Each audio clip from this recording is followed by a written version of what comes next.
The Xbox Friends and Family plan is now official, and Callisto Protocol will most likely not be making its way into Xbox Game Pass.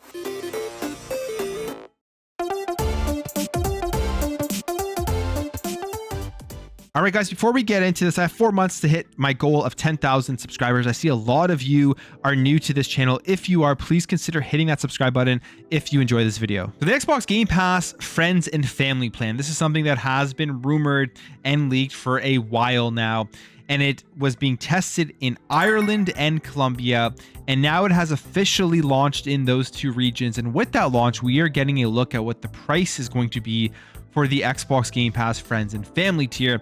And in Ireland right now, it is going to be 21.99 euros per month, which roughly translates to about the same in US dollars, $22, $23. And you could translate that into any other currency out there, depending on where you live, and you can get an estimate as to how much you're probably going to be paying for the Xbox Game Pass Friends and Family subscription. Now, this is insane. It's an incredible deal.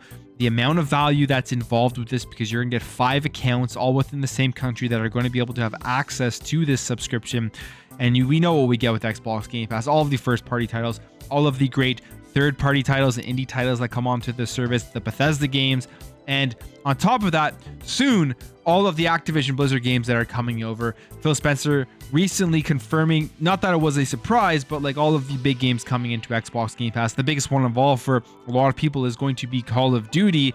In terms of the industry itself, it's the biggest game out there. So that's absolutely insane to think about, the amount of people that are going to be able to jump in right away and play this game for such a low cost if you're on that Friends and Family plan. Right now, currently in Canada, I pay $17.99 a month or $16.99 a month for Xbox Game Pass Ultimate.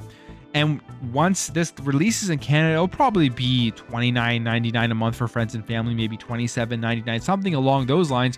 It's just an insane amount of value that you're getting out of this service. And it really shows the difference in the two strategies right now between PlayStation and Xbox, and which each company is going for. You have PlayStation out here being the most consumer friendly, trying to provide the most amount of value to consumers and giving just great content, being able to play games wherever you want to play them, on your phone, on your computer, on your Xbox console. Then you have PlayStation on the other side, and they're raising the price of the PlayStation 5. They're putting things out like The Last of Us remake and charging $70 for it. And it's actually insane, the difference if you look at the two companies right now. It'll be very interesting to see how this plays out going forward. I think one of the biggest things right now that we're going to see, and the change we're going to see, is when that Activision Blizzard deal goes through, and the amount of people that start signing up to Game Pass just to play those games, just to play Call of Duty. And now when you walk into a store, not only are they going to be able to market the Xbox Series X and S, and particularly the Xbox Series S, at such a low price of $299. On top of that, they're going to be able to slap Call of Duty on the box, and they're going to be able to tell customers that if you have 5 people you want to play with, they don't even need to be in the same household, you're going to be able to sign up to Xbox Game Pass Ultimate, get access to all of these games for $21.99 or $22.99, whatever the price is going to be in your country. It's going to have a huge shift in the market. You can tell that. And I think that's one of the reasons why PlayStation is doing what they are doing. They are really trying to cash in as much as they can right now before all of the stuff starts really rolling out, and make as much profit and as much money as possible off of their consumers by doing things like raising the prices, because they know their customers will still go out and buy it because the demand is so high. But at the end of the day, Xbox Game Pass Friends and Family, this is awesome. The value is insane. And I'm excited for this to roll out in all the other countries. And I'm also interested in seeing how this is really going to affect the numbers. That's another big thing that Xbox is. They know that they're sitting in the boardroom and they're being very smart about this. They know that with Game Pass Friends and Family, if this takes off, they can now just start using way higher numbers for pitching the amount of subscribers that are currently subscribed to the service to developers and to publishers to get more content onto the service, which will then in turn just provide more value for the amount you're paying monthly to get access to all of these games. Okay, let's take a look at this now. This has to do with Callisto Protocol. Last week we talked about Hitman, and we talked about IO Interactive and how happy they were with Xbox Game Pass and how it really helped increase their revenues a year after Hitman 3 came out by putting the Hitman series onto Xbox Game Pass. So it was a great deal for them by putting the game into the service. And I'm assuming because of that type of stuff, we're going to see more games from them onto Xbox Game Pass. On the other side of things, we have here Striking Distance Studios and Callisto Protocol. We've seen Callisto Protocol, probably one of the most anticipated games coming out in 2022. Game looks absolutely incredible. I mean, the graphics, the gameplay, everything about this game is extremely exciting. But they commented here on Xbox Game Pass and whether they were considering putting the game into the service itself. And they have this to say about it. They say, you play through once in Callisto Protocol. I think those services are built towards some of the open world style and repetitive multiplayer games. I think games like that survive well on that service. And that was a quote from the studio's chief technology officer, Mark James. And he continues on there to say, Microsoft has their own single player games within the service, and I still think you're going to see the platform holder studios provide single player games in them. I'm just saying that as a financial model, it's a difficult one to make work as an independent studio. I think you're going to see single player games, but it will probably come from the hardware companies. As an independent third party, it's really hard to make a linear third-person game work within those services. I'm not saying never. It's hard financially to make that work. Now, there's a few things here. I don't know the financials. I don't know how much it costs to make the Callisto Protocol. I'm assuming based off of the gameplay that we've seen and everything that we know about this game, probably cost them a pretty penny because it looks like a very, very high quality game.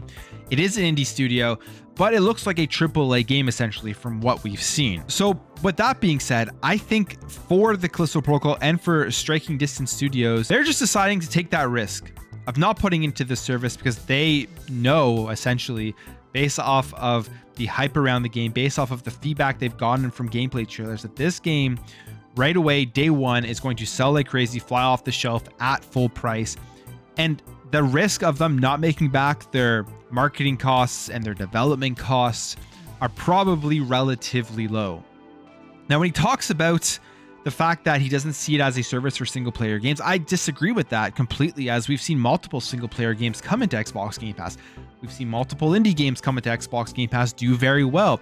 And we've seen the developers of these games talk about how Game Pass has propelled their game and propelled their studio to make way more money than they would have if they didn't put it into the service. And how by putting it into the service takes a lot of pressure off them because they initially get that amount of money to reduce all of the risk it took to actually create this game and put it out. But Callisto Protocol is a little bit different. It's coming from Glenn Schofield's studio, who is very famous in the industry for his time at Dead Space. He created a trilogy that is extremely popular, has already a huge fan base that he knows is going to be able to cash in on this game. So what I think, like I said, what they're essentially saying is their risk for them is not nearly as high as some other indie games, as some other single player games out there. They know they're going to make their money back on this game. So they're just going to go that direction instead of putting it into the service. But like I said, I don't really agree with his point here that it's only made for live service games and it's not made for those linear third-person games. I think it actually works very well for those games, and I think a lot of other indie developers and a lot of other third parties who put their games in the service would argue otherwise. I mean, we even can use Hitman and IO Interactive as an example, how it's a single player game. They put it into Game Pass a year after its release, but because of that, it's helped increase the revenue. And I guess what he's really just trying to say here is, although they did consider putting it into Game Pass, they sat down, they did financials, they assessed their risk. And for them, they don't believe that their risk is high enough for them to want to put it in to Xbox Game Pass. So they're just going to go ahead and release a full price, and they think they're going to be able to make a lot more money because of that. But that also doesn't take into account who knows what Microsoft would have offered them. I mean, Xbox and Microsoft, they probably would have given them a ton of money to get this game into Game Pass Day One. It would be huge. You just take a look at the hype surrounding it. They would have probably made back their marketing development costs without any issues if they were to put this game into Game Pass. And then they could have probably made even more money from people purchasing the game who enjoyed it after they've played it, because we've seen the numbers come out and how more people do that once they've actually experienced the game on Xbox Game Pass. That's it for me, guys. Let me know your thoughts on the friends and family pricing, and what do you think about Striking Distance Studios' thoughts on Xbox Game Pass for linear single player games. If you enjoyed this video, make sure to hit that thumbs up button. If you're new here and you liked what you saw, consider hitting that subscribe button. Thank you all for watching. Thank you for your support, and I'll catch you in the next video.